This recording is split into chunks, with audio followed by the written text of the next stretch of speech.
So you have to move. It happens. Maybe your family is growing and you need more space, or your company says you have to return to the office. And for most people, it's an easy call to sell their house and buy a new one. But most people aren't thinking about how to maximize their financial position, because it's a good time to sell a house, but it's a great time to be renting out a house. You can move into the right house for your family and hold onto an asset that can earn monthly cash flow and appreciate over time. And these effects, they could be massive. I'm going to show you an example where renting out your old house instead of selling it can increase your net worth by $300,000 over 10 years. But this approach, it doesn't work for everyone. So how do you decide? Does the house you live in today actually make sense as a profitable renter? And even if the financials do work on paper, how do you decide if becoming a landlord is right for you? Is it too hard or too time consuming? In today's video, I'll walk you through the math you can use to determine if renting out your house is the right move for you and give you a few easy steps to follow to start a rental property business.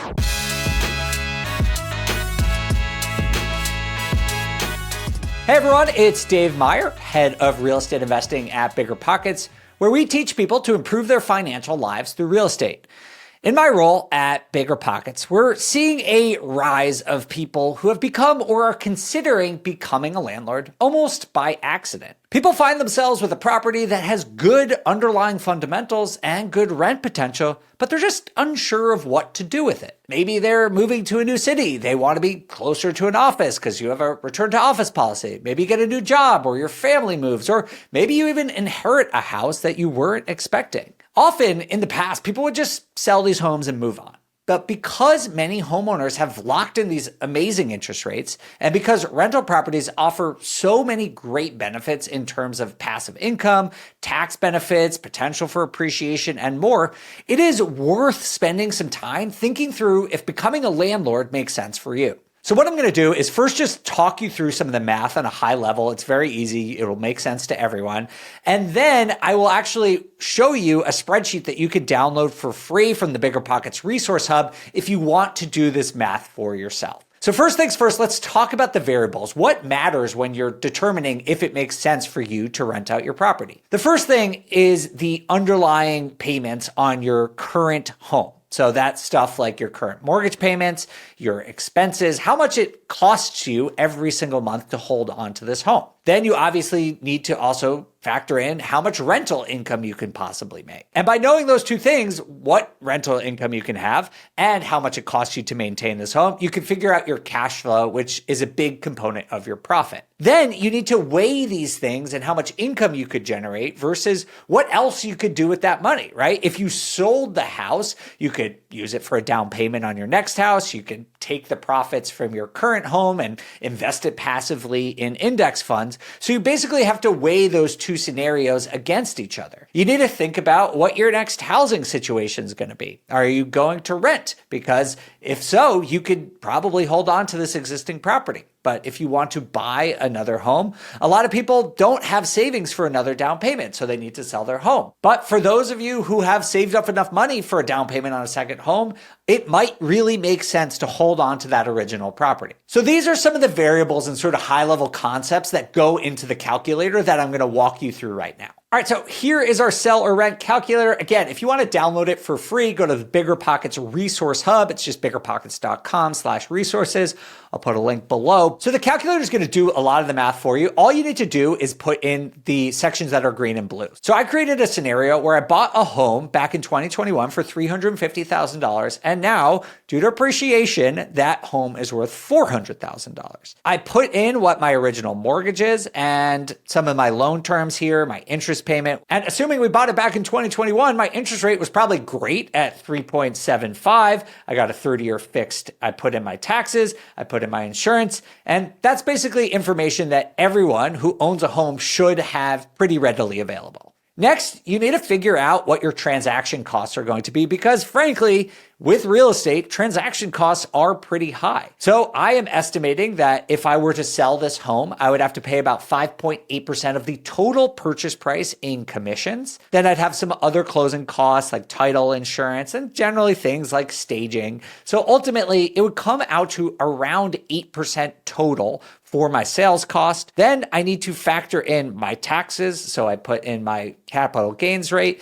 But because it's my primary home and I lived there for 2 of the last 5 years, I'm saying that my capital gains don't apply, which is one of the awesome benefits of owning real estate. And in Colorado, the state capital gains rate is 4.5%, so I'm putting that in there. So as you can see, even though this is a lot of numbers here, we're actually flying through this. This should be information that is pretty easy for you. A lot of these things in blue are just defaults that you could probably keep. All right, so this shows us what happened with your existing home. And this just basic assumptions here was a great investment, right? You own this property for a couple of years. And if you were to sell it, you could walk away with $110,000. Now you have a choice, and that's what we're going to model out over the rest of this video is the choice that you have to make.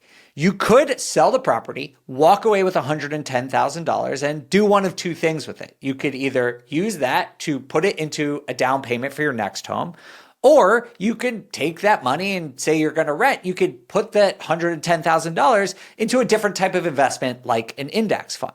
So I'm going to model those two scenarios out for you, but given the spirit of this video, your other options are to not sell your home and instead keep that $110,000 as an investment into a rental property. And I'm going to model out two different scenarios for you there. One, where you keep it as a rental property that you self-manage, you do all the work yourself, or where you keep it as a rental property and hire a professional property manager. We're going to model all four of these scenarios right now, and I'm going to show you which one is the best investment for you.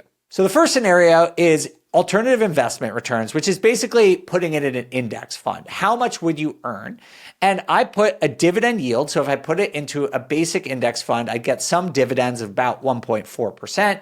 And the appreciation on stocks in general, on average, is about 8 or 9%. I'm pretty conservative with these things, so I'm going to put 8% in there. But you're getting about 9% return on that $110,000. That's pretty good. So that's going to be scenario number one. The second scenario is maybe we take this $110,000 and then just put it as the down payment for our next property, right? This is what most people choose to do. They sell one home, they take the equity and just roll it into the next one. So we need to model what that looks like. What is going to be the mortgage on the new property? So I'm assuming we're going to buy a similarly priced house of $420,000. We're going to put 20% down.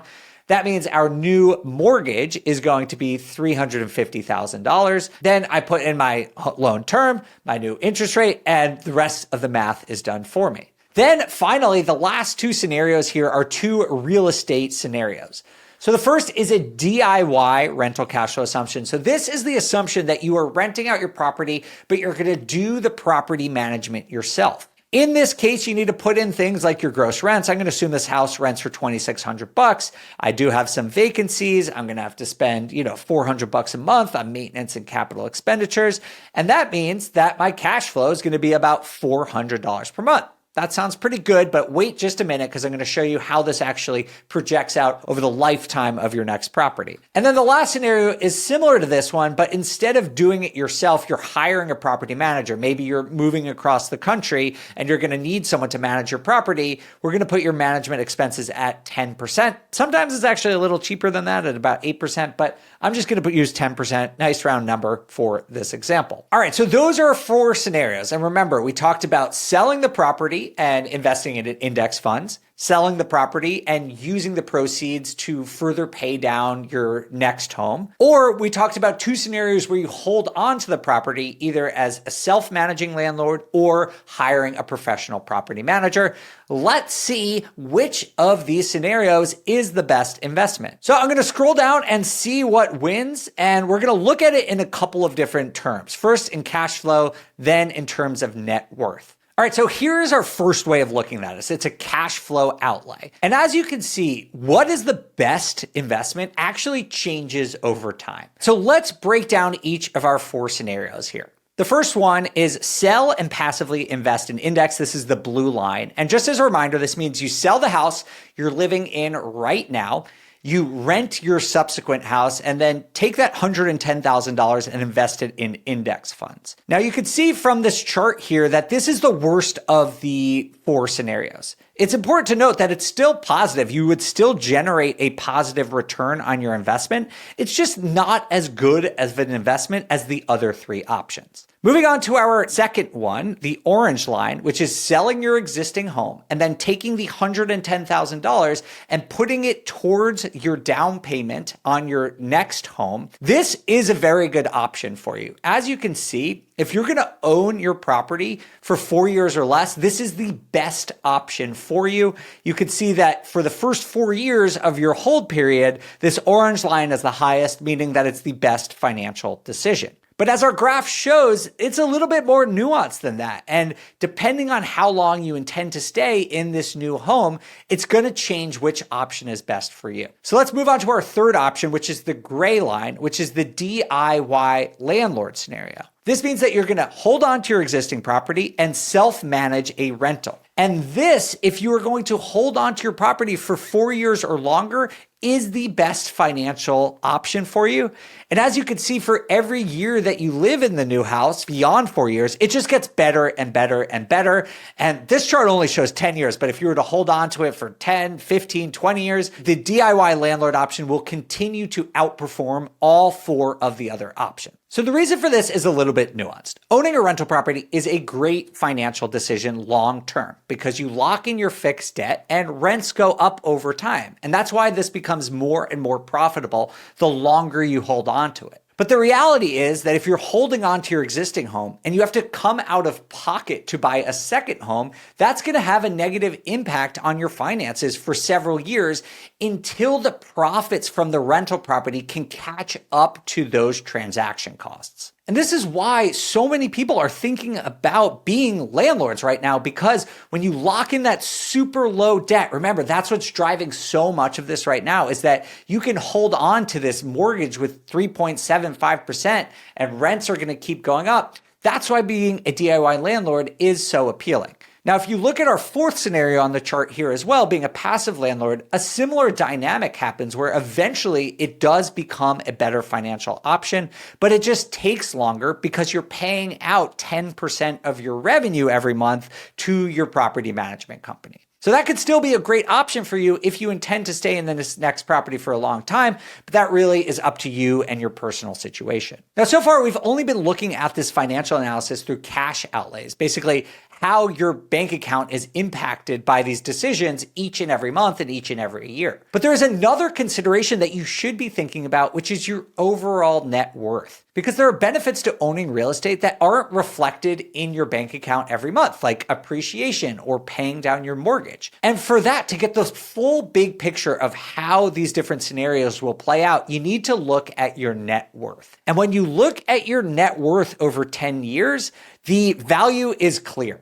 Holding on to your properties is by far the better financial decision. If you do the best possible option, which is our DIY landlord, again, that's holding on to your property, renting it out, managing it yourself, after 10 years, the impact on your net worth will be over $400,000. Now, if you do the worst of those options, putting that money towards your new home, it's still going to benefit you to the tune of about $130,000, but that's about a $300,000 or a $30,000 per year difference to your net worth between these different scenarios. So again, you could probably see why so many people are considering renting out these properties, because it can make huge, massive, life-changing financial differences to their net worth. Now, it's important to remember that these outcomes are only based on the assumptions that I put in the calculator. So I want to show you how this could change based on your personal scenario. Let's just do this. Imagine that we have the same scenario. We bought it for the same amount. It appreciated the same amount. We have the same interest rate, because those are pretty reasonable assumptions. But let's just imagine that you live in an area where you can't get $2,600 per rent for this.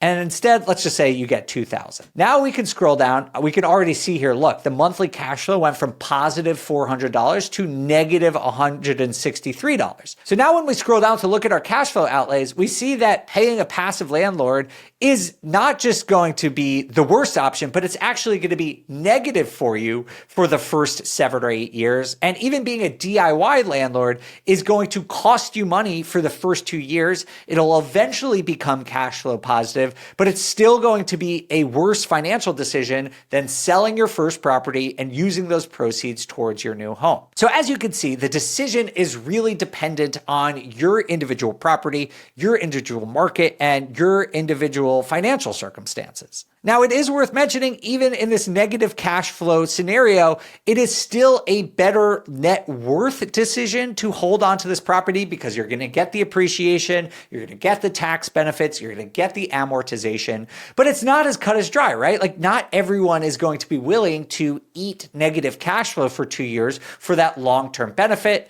And it is also worth mentioning that the grouping here, the difference between the scenarios being a DIY landlord, a passive landlord, and selling and investing in index funds is not that much different. And so people will have to ask themselves, for a difference between, $240,000 and $300,000, is it worth $60,000 over 10 years for the time and effort it takes to be a landlord? All right, so that's our calculator. Again, if you want to download this and do the analysis for yourself, you can go to the BiggerPockets resource hub and download it there for free. Next, I want to talk about if becoming a landlord and holding onto your properties makes sense to you, some easy steps that you can follow to make that happen. But first, I want to mention that if you're in real estate like I am, you don't want to lose deals juggling multiple tools.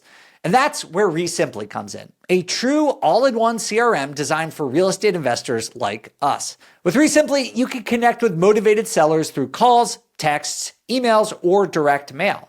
Plus, enjoy free skip tracing, cash buyer searches, customizable websites, and automated drip campaigns that turn cold leads into successful deals. Head over to REsimpli.com/BiggerPockets now to start your free trial and get 50% off your first month. Once again, that's REsimpli.com/BiggerPockets.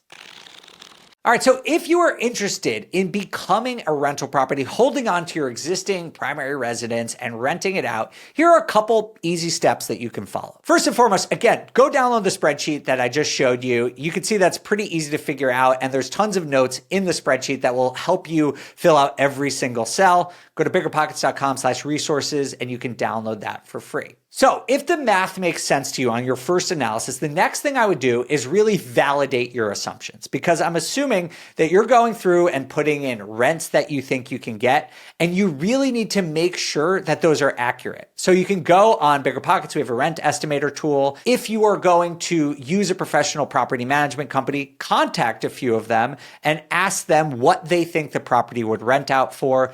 Go on Zillow or apartments.com and see if your comps and assumptions about what you can rent it out for are accurate. Because as our two examples showed, what you can get for rent can really determine whether or not renting out your property is a good decision for you. The next thing you need to do is make sure that your expense assumptions are accurate. So these are things like maintenance, capital expenditures. And again, you can talk to other investors, you could talk to fellow homeowners, you could talk to your property manager about what you expect those to be. Once you've done that, go back through the spreadsheet one more time to make sure that all of your numbers, all of your underwriting are accurate, and that holding onto your property and renting it out is still the best financial decision for you. Once you've done that and feel good about the math, the next step is to learn how to be a good landlord, because being a housing provider is a big responsibility and you need to do it well, both for the sake of your tenants and for your own business performance. So what I recommend to people do is join BiggerPockets. It's completely free,